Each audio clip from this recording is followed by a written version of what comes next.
Now this is, once again, we need to press the pause button here in the story, because it's easy for us to gloss over this thinking it doesn't have anything to do with us. But we need to just press the pause and take a look at sin for a second. We just read the consequences of David's sin. We'll look at it this way. The ultimate result of any and every kind of sin is always the same. The ultimate result of sin is always the same. And that's separation from God. It's separation between us and God. That's the ultimate result of sin. But the immediate consequences of sin, we also need to look at. Because the immediate consequences of our sin varies. It varies. Obviously, your punishment for stealing a pack of gum from a grocery store would be very different than going out and murdering someone. The immediate consequences of sin can vary. But the ultimate result of it all is always the same. You know, as people, we love to compare ourselves with others. You know, it's just kind of how we're hardwired sometimes. You know, so we sit back and we go, you know, I'm really not as bad as that guy who did that. Or, you know, she's way better than I'll ever be.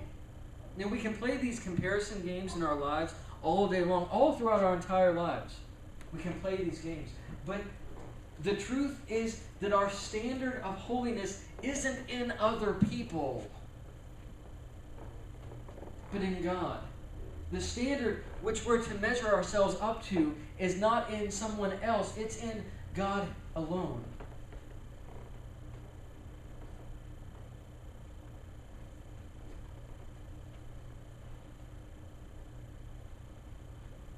And David spent 7 days and 7 nights fasting and praying for that child.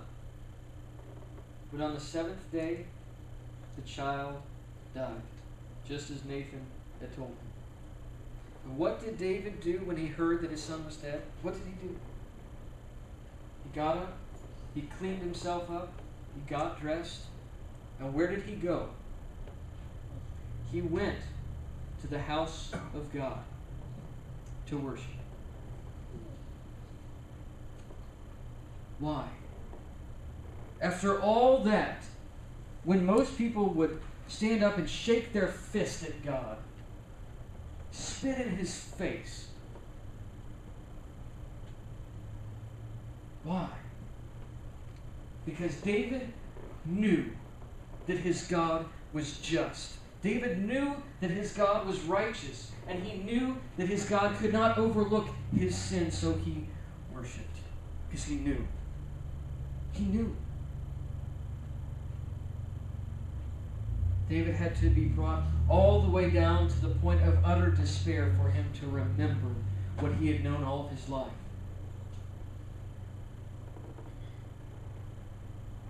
You know, I believe that some of the most beautiful worship we bring before God is out of our brokenness. When we've made a mess of our lives, or when we realize that things are just terrible, and we come to a place where we understand that only God can heal us, that only God can restore what's been lost. And like David, our sin can really hurt and affect others. Because sin can cause a lot of collateral damage in our lives. Maybe you've experienced this or seen this firsthand. When we really make a mess of things, usually it doesn't just affect us alone. It affects those around us. Yeah, but there's this belief that when we sin, or when we really make a mess of things, that God pushes us away in disgust. But here's the truth we see in this story of David. Your sin doesn't change how much God loves you. It can never change how much God loves you. Think of doing wrong or sin like this. If you were going to sit in a chair that had wheels on it, a rolling desk chair, when we sin or when we do wrong against God, it's like me sitting in that chair and pushing off from God. God is still there. God doesn't move. God isn't pushing us away. I'm pushing myself away from Him. But His love doesn't change. There is nothing in your life that you can do that will make God love you more than how He loves you right now. There's nothing in your life you can do that will make Him love you any less than how He loves you right now. Nothing. Nothing at all.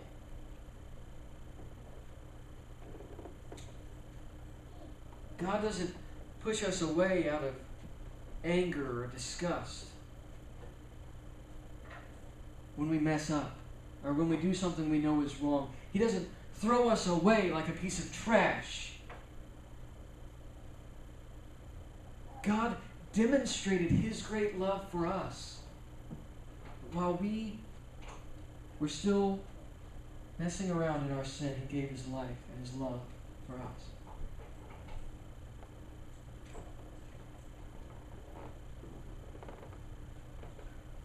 As we come to our closing hymn, it's number 462 in the red hymnal. 'Tis so sweet to trust in Jesus. You know, we play this game, and I hear this said so often. You know, if you only knew what I've done, or if you only knew the kind of person that I really am,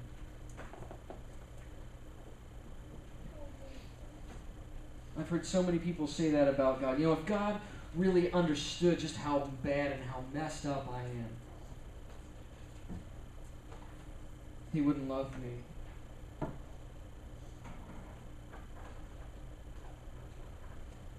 The miracle of Calvary, the mystery of faith, is that your sin and your mess will never change God's love for you.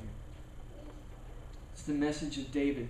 David was still a man after God's own heart. After everything he did, he was still known as a man after God's own heart. Because God's love never changes. Never changes. Would you stand with me as we sing our closing hymn, number 462? And if you would like to come and pray, I invite you to do so.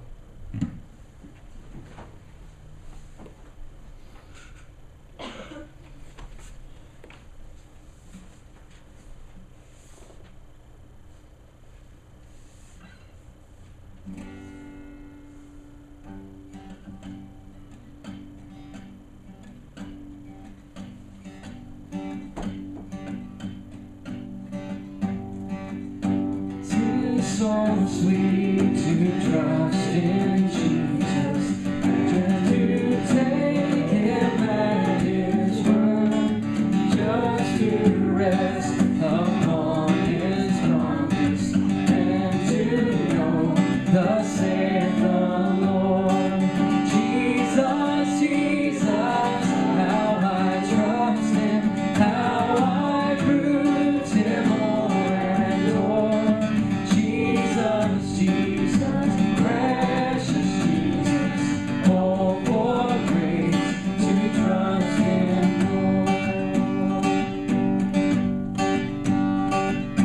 Oh, how sweet to trust in Jesus, trust His cleansing blood, tending sin, proclaim to plunge me, neath the healing cleansing blood.